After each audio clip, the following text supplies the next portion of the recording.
I wanted to put a trigger warning at the start of this one because I am going to be discussing domestic abuse, so if you'd prefer to skip that section, I'll put the timestamps in the video and in the description.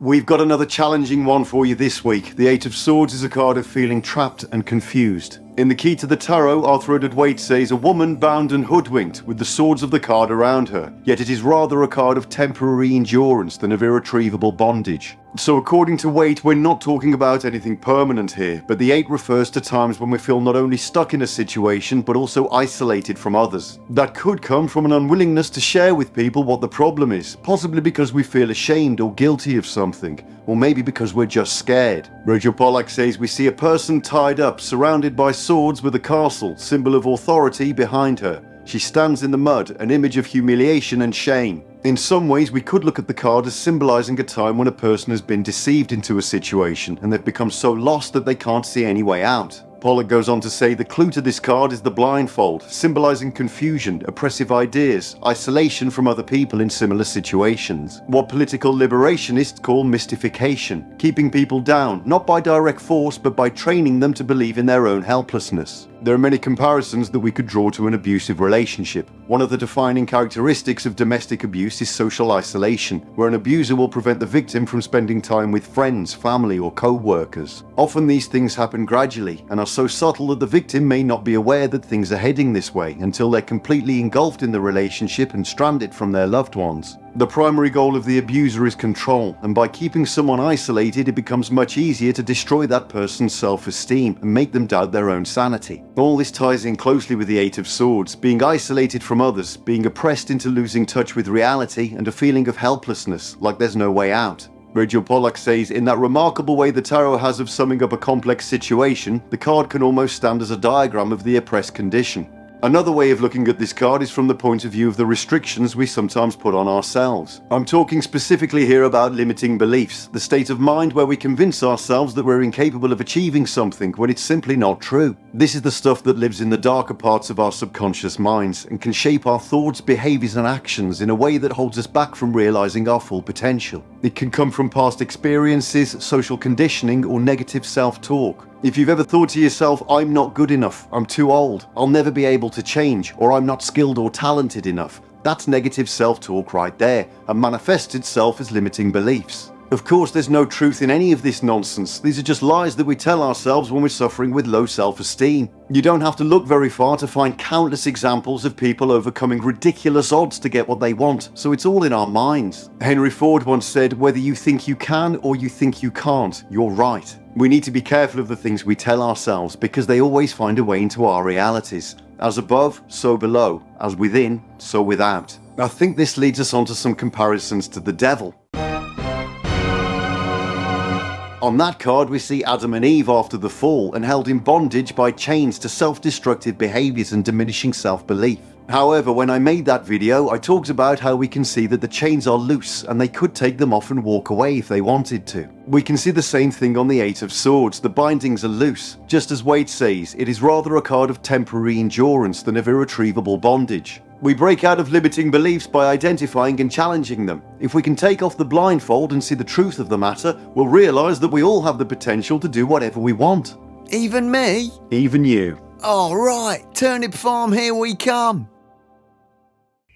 The Thoth card looks awesome. Harris has gone for the deep purple colour palette again, and we've got all manner of different swords on there, ranging from the pirate's cutlass to an Arabian scimitar, and whatever the hell that is.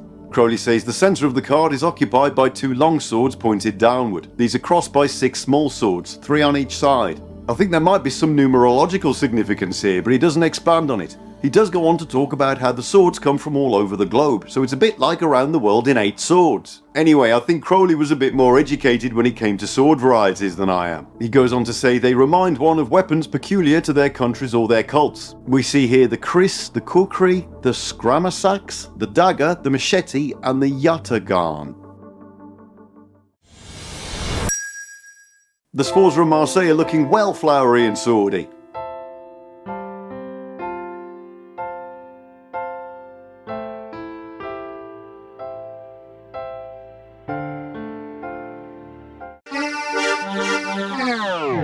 The the terrestrial globe presents itself well before our eyes. If you say so. What a crucial situation! It can result in countless incidences.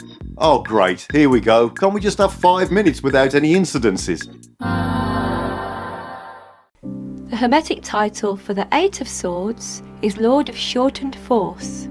So shortened force may suggest a limitation or restriction on our power or ability to act. That takes us back to the limiting beliefs we were talking about earlier, so it fits really well with the Waite-Smith card. If we feel constrained or restricted in our abilities or actions, then we are definitely suffering from shortened force, and this card is the lord of it. The title of the Thoth card is Interference. That takes us to the idea of external obstacles that get in the way of our progress and freedom, but the end result is the same. Milo Duquette talks about how we need to stay calm and determined when dealing with a situation like this. He says the Eight of Swords does not show us much patience or persistence. If its influence is to be overcome, those qualities will need to be developed and introduced into the equation. Otherwise, everything will most definitely serve to interfere.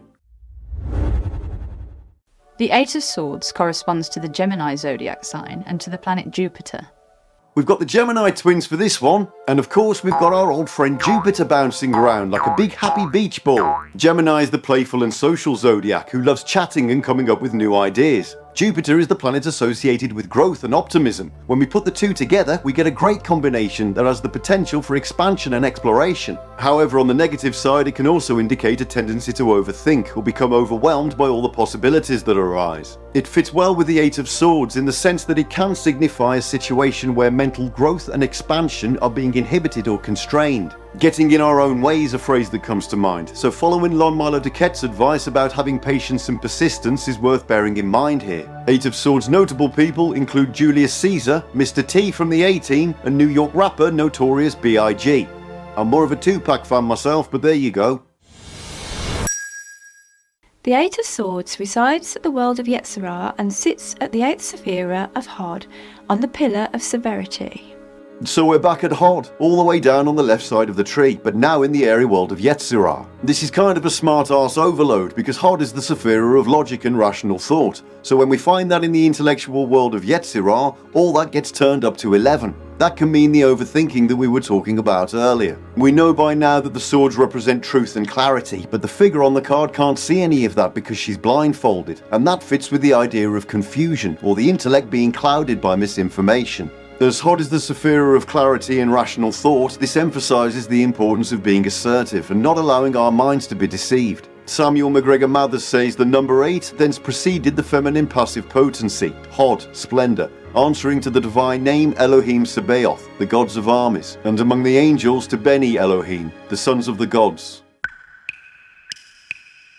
The Eight of Swords herb is black cohosh.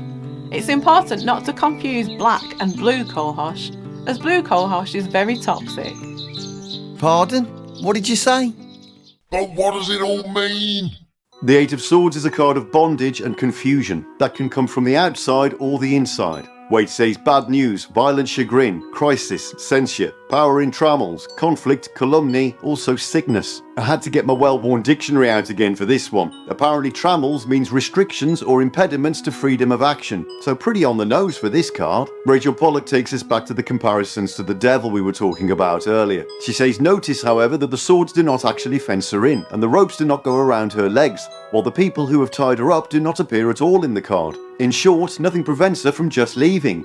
Sometimes we get so wrapped up in ourselves that we forget that we're ultimately in control of our lives and can change whenever we want to.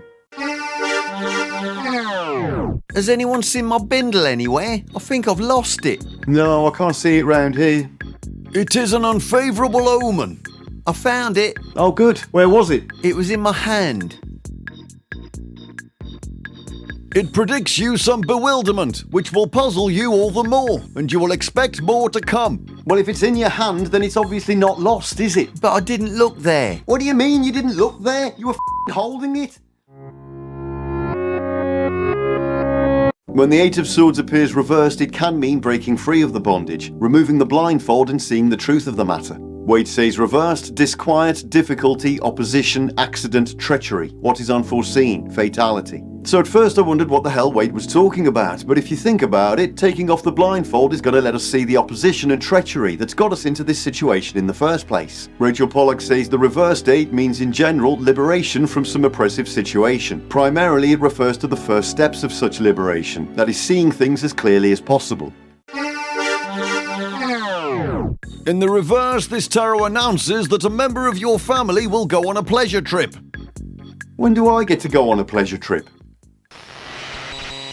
The big takeaway for the Eight of Swords is finding the courage to break free of our chains, whether they're self-imposed or put there by someone else. The first step to that is being aware of our negative thought patterns and finding out where they're coming from. Just like we saw on the Sun card back at number 19 in the Trumps, when we take off the blindfold and shine the light of consciousness into these dark places, we see things as they really are, and that sets us free to live the life we want to live. Buddha once said, "The mind is everything. What you think, you become."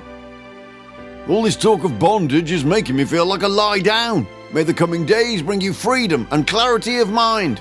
Until next time.